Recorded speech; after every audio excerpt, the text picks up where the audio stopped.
Pemirsa, personil Polsek Gronggrong Kabupaten Pidi menggerebek sebuah gudang tempat pengoplosan bahan bakar minyak. Polisi menangkap 1 orang dan menyita barang bukti yaitu 1 ton BBM.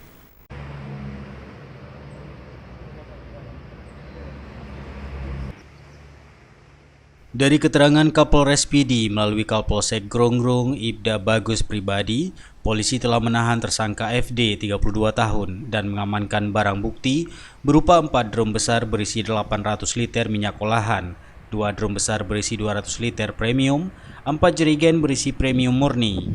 Penangkapan dilakukan berdasarkan laporan dari masyarakat tentang adanya pengolahan dan penimbunan BBM di tengah pemukiman penduduk.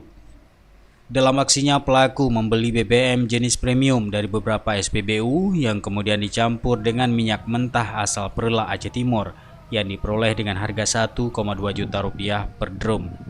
Pelaku mencampur kedua minyak itu dengan pewarna kimia hingga menyerupai warna premium. Atas perbuatannya, tersangka terancam dijerat dengan Undang-Undang Nomor 22 Tahun 2001 tentang minyak dan gas bumi dengan ancaman pidana maksimal hukuman 6 tahun penjara. Dari Pidi, Tim Liputan Aceh TV melaporkan.